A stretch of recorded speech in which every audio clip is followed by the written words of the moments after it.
Hi everybody and welcome back. My name's Melissa and this year I'm sharing 365 tips for frugal living. Today's tip is to, as you are shopping, especially grocery shopping, but even if it's like clothing shopping or whatever, I always try and keep a running total in my head. Math has always been kind of one of my strong suits, and I kind of round. So, I'm not sitting there going $14.97 plus $13.99 plus $2.56. I'm rounding it and estimating.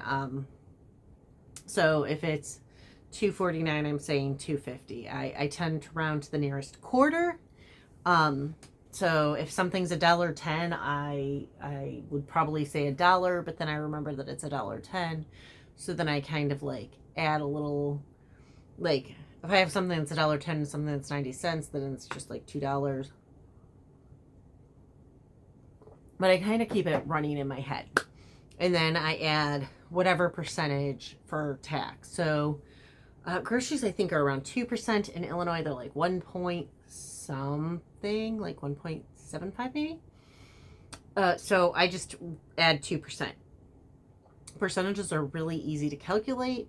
1% is just the decimal point moved over. So if you have $100, 1% is obviously $1. But if you have $50, then you just move it, it's 50 cents. If you have $296, then 1% is $2.96, and then you just double it. So if it was $296, I would round to $3.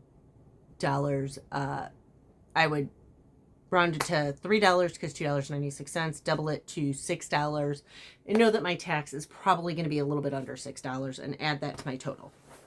If you do not have that skill, that is fine. Not everybody does. And I'm finding that as I get older and have more crap in my head to, go over, I tend to lose track sometimes in the middle. So then I have to look at everything in the cart and be like, okay, that was like $1.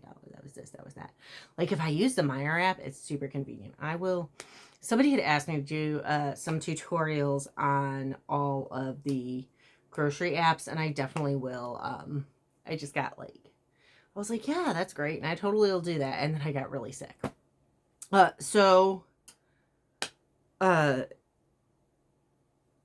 Meyer it's really convenient because it just comes up as I go. But keeping the running total in my head allows me to know. So if I know my groceries, and I mean, not that I never mess up. If I know my groceries are supposed to be like $20 and they come out like 26, I'm like, what's going on? And sometimes it's totally my fault because I forgot to add a $6 item into the total. I forgot about this thing sitting in my cart that's $6. And other times it's because a coupon didn't register or the sale price didn't come off. Frequently, actually, I guess, I want to say it was Kroger, and somebody else was actually maybe sued because they specifically set it up so their coupons don't always come off. So I have told you to watch that register and make sure your coupons are coming off. And I have told you to check your receipt after. And now I'm telling you to make sure you are adding up whatever's in your cart, whatever's in your bag, whatever's in whatever as you go. So you kind of have that running total in your head, running total on your phone. Use your calculator if you need to, and just keep a running total so that or if you've been really good about it, and this definitely helps me. If you have your list and your sale prices and everything, you can kind of add it up so what your total should be before you go.